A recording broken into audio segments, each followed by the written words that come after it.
नमस्कार मंडळी, जय शिवराय. मी पत्रकार मंगेश आपलं स्वागत करतो. आज आपण आहोत दक्षिण मुंबईतल्या नरिमन पॉईंट येथील यशवंतराव चव्हाण सेंटरला. यशवंतराव चव्हाण सेंटरला 3 दिवसीय महाराष्ट्र मुक्ती परिषद, स्त्री मुक्ती परिषद इथे आयोजित केली होती आणि आजच्या या स्त्री मुक्ती परिषदेच्या दुसऱ्या दिवशी शतपत्रिकेचं वाचन या ठिकाणी करण्यात आलं. 100 वर्षांपूर्वी ज्या स्त्रियांनी आपण धाडस दाखवून विविध नियतकालिकं, मासिकं आणि दैनिकांमध्ये पत्र लिहिली, ती प्रसिद्ध झाली, काही नावानी, काही टोपण नावानी. त्या अशा निवडक पत्रांचं या ठिकाणी वाचन करण्यात आलं. या वाचन करणाऱ्या मंडळींपैकी एक वाचन करणाऱ्या या पॅनलमध्ये दीपाली शहाणे या ॲक्ट्रेस होत्या. आणि दीपालीजी, आपलं स्वागत आहे मुलाखतीमध्ये. आपण पत्र वाचली, काय नेमक्या भावना होत्या आणि तुम्हाला शिकायला काय मिळालं या पत्रांमधून? नमस्कार, मी दीपाली शहाणे. आत्ता स्त्रियांची शतपत्रे हा कार्यक्रम, हा अभिवाचनाचा कार्यक्रम आम्ही सादर केला.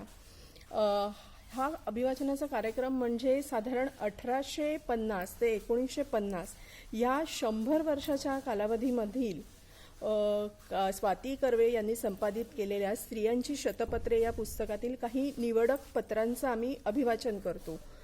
तर ही अशी अभिवाचन करतानाची जी पत्रं आहेत, तर ती पत्र सादर करताना म्हणजे ह्या 100 वर्षाच्या कालावधीतील ज्या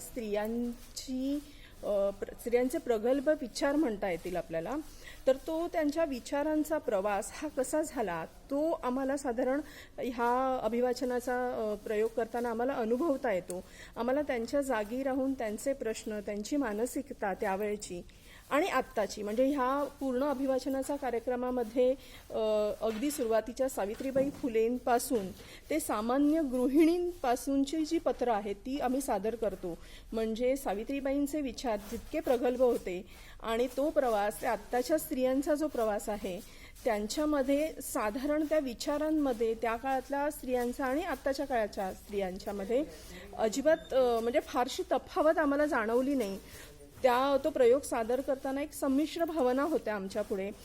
काही वेळेला आम्ही त्यांच्या जागी जाऊन ते पत्र वाचताना आम्हाला तितकाच त्रास होत होता की त्या काळी त्या स्त्रियांना जे जे भोगावं लागलं आणि ते आत्ताच्या पिढीला निदान आम्ही या कार्यक्रमातून आम्ही त्यांच्यासमोर सादर केल्यामुळे निदान काहीतरी त्यांचे प्रश्न आपल्यापुढे येत आहेत आणि आजच्या काळातल्या स्त्रियांना सुद्धा तेच प्रश्न भेडसावतात याचं कुठेतरी जाऊन दुःख वाटतं.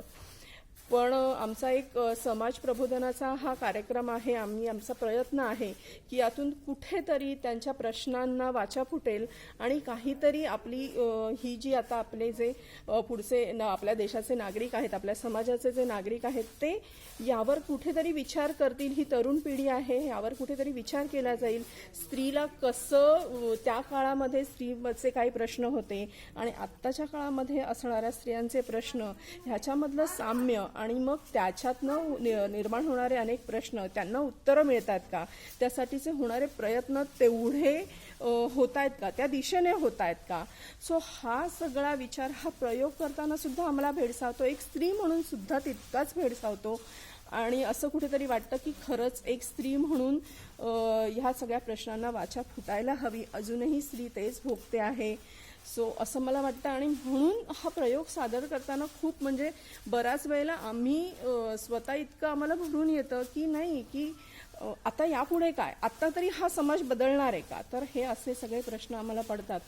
बघूया, आमचे प्रयत्न चालू आहेत आणि आम्हाला असं वाटतं की निदान आमच्या ह्या प्रयत्नांना काही म्हणजे यश मिळालं, म्हणजे ते समाजाकडनं ह्याची वाचा फुटेल, तरच आम्हाला वाटतं की कुठेतरी आमचा हा छोटासा प्रयत्न आहे त्याला आम्हाला आमच्या प्रयत्नांना यश मिळेल.